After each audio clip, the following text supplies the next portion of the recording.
अत्याचारी कानून है, भाव नहीं तय कर सकते वो अपनी वस्तु का। किसानों को अपनी वस्तु का भाव तय करने का अधिकार देना ही पड़ेगा, क्योंकि सड़क पे बैठा हुआ जो जूता बनाने वाला कर्मचारी है ना, कारीगर, वो अपने जूते का भाव तय कर लेता है, तो 77 करोड़ किसानों को भाव तय करने का अधिकार क्यों नहीं होना चाहिए?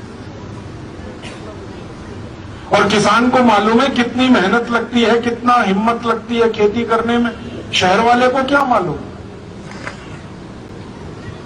तो भाव तय करने का अधिकार तो किसान को मिलना ही चाहिए। और अगर वो भाव ज्यादा लगता है सरकार को कि नहीं किसान का गेहूं, मैं तो कहता हूं 50 रुपए किलो गेहूं बिकना चाहिए, 55 रुपए किलो कपास बिकनी चाहिए, 45 रुपए किलो धान बिकना चाहिए, तो सरकार को लगता है ये भाव ज्यादा है, तो सरकार ऐसा करे, किसानों को भाव देकर वो सस्ती चीजें दूसरों को बेचे। सरकार के पास टैक्स के बहुतेरे पैसे हमने दे रखे, किसान से खरीदे 50 रुपए किलो गेहूं, और गरीब आदमी को बेचना है 15 रुपए किलो, तो 35 रुपए किलो की सब्सिडी दे दे सरकार। टैक्स का हमने बहुतेरा पैसा दे रखा 20 लाख करोड़ का, उसमें से दे सरकार। तो आप बोलेंगे वो पैसे नहीं निकले, तो मैंने उसका हिसाब निकाल रखा, वो पैसे निकल आएंगे। कैसे निकल आएंगे? राष्ट्रपति से लेकर और आखिरी कर्मचारी जो है ना चतुर्थ क्लास का, सबकी तनख्वाहें कम कर दो, सब्सिडी के पैसे उसमें से निकल आएंगे। राष्ट्रपति को साल में 27 करोड़ रुपए खर्च करने को मिलता है, क्यों मिलना चाहिए? राष्ट्रपति है, कोई भगवान तो नहीं है ना। एक साल में 27 करोड़ खर्च करे राष्ट्रपति, और यहां एक आदमी को एक दिन में खर्च करने को 20 रुपए ना मिले, राष्ट्रपति को एक दिन में खर्च करने को 7.5 लाख रुपए मिले।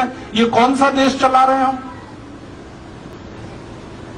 राष्ट्रपति तो हमारे वोटों से चुना जाता है ना, मालिक तो हम है, नौकर तो वो है, और नौकर को हर दिन 7.5 लाख रुपए मिलते हैं खर्च करने को, और जो मालिक है देश का उसको 20 रुपए नहीं मिलते रोज खर्च करने को। ऐसा अत्याचार तो नहीं चलने देंगे इस देश में। हमारी तो योजना है कि राष्ट्रपति हो, प्रधानमंत्री हो, मुख्यमंत्री हो, राज्यपाल हो, इन सब लोगों को देश की सेवा फोकट में करनी होगी, तब तो राजनीति में आओ, नहीं तो अपने घर बैठो। ये तनख्वाह लेके टीए डीए एचआरए लेके भारत माता की सेवा होती है क्या? ये सब नेता आते हैं हमारे सामने, कहते हैं हमको देश की सेवा का एक मौका दो, ऐसे ही कहते हैं ना, देश की सेवा करनी है एक मौका दो, भारत माता की सेवा करनी है एक मौका दो। अपनी मैया की सेवा करने के लिए कोई तनख्वाह मांगता है? आप अपने घर में अपनी माँ की सेवा करते हैं, मान लो पैर दबाते हैं अपनी माँ के, तो अपनी अम्मा से कहते हैं आप टीए दे दे, मेरा बीए दे दे, सैलरी दे दे मुझको, और हर साल बढ़ा के दे, क्योंकि मैं पाँव दबा रहा हूं। अपनी माँ की सेवा करने में कोई तनख्वाह मांगे, उससे ज्यादा फालतू फिजूल कोई आदमी नहीं है। और ये भारत माता की सेवा कर रहे हैं और पैसे मांगते हैं टीए डीए एचआरए। इन बेईमान नेताओं से पूछो कि भगत सिंह, उधम सिंह, चंद्रशेखर ने कौन सा टीए डीए लिया था देश की आजादी लाने के लिए? कितनी तनख्वाह मांगी थी उन्होंने? उन्होंने तो अपनी जवानी लगा दी इस देश के लिए। अगर वो अपनी जवानी लगा सकते हैं देश के लिए, तो आजादी के बाद के नेताओं को सेवा करने के लिए तनख्वाह क्यों चाहिए, टीए डीए क्यों चाहिए? मैंने एक दिन हिसाब निकाला, राष्ट्रपति से और नीचे कर्मचारी की सारी तनख्वाहें खत्म कर दो, 77,000 करोड़ रुपए बचेगा। उतने पैसे में किसान का गेहूं 50 रुपए किलो बिक जाएगा आराम से। एक दिन एक नेता कहने लगा, राजीव भाई आप तो बड़े खतरनाक आदमी हो, सबकी तनख्वाह टीए डीए खत्म करोगे? मैंने कहा हाँ करना ही है, क्योंकि राजनीति कोई धंधा थोड़ी है, व्यवसाय थोड़ी है, ये तो सेवा का काम। आपके गांव में कोई मंदिर है, मान लो, मंदिर की सेवा करो, तो पैसे लेते हो क्या? क्यों लेंगे पैसे भाई? देश की सेवा करनी है, माता की सेवा करनी। तो कहते हैं जी हमारा भी तो पेट है, खाना खाना है। मैंने कहा खाने की व्यवस्था हम करेंगे, चिंता क्यों कर रहे? भूखे नहीं मरने देंगे तुम संसद में जाओगे, देश की सेवा करोगे, तो तुम्हारे भोजन पानी की व्यवस्था हम करेंगे। कहने लगे कहां करोगे? मैंने कहा संसद के पीछे बहुत बड़ा गुरुद्वारा चलता है, मालूम है ना आपको? बिल्कुल संसद के पीछे गुरुद्वारा है, और 24 घंटे लंगर है वहां, और बढ़िया लंगर है, मैंने खाया है कई बार।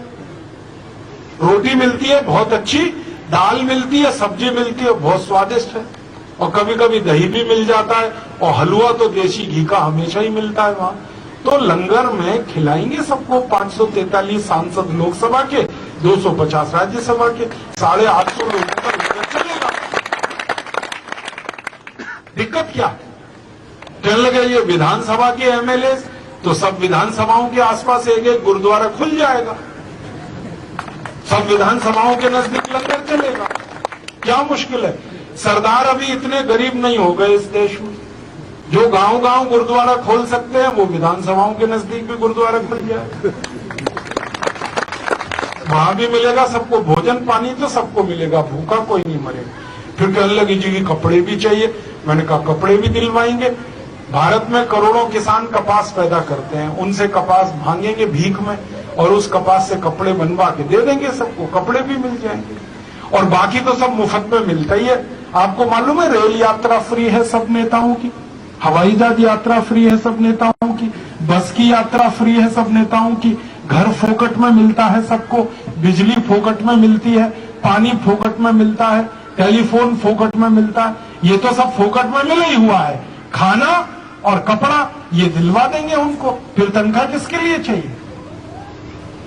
और जिनको तनख्वाह चाहिए वो अपने घर में बैठे, अपना धंधा करें, बिजनेस करें, पैसे कमाएं। ये राजनीति पैसे कमाने के लिए थोड़ी है। इस राजनीति को देश के लोगों ने खून से सींचा है भाई साहब।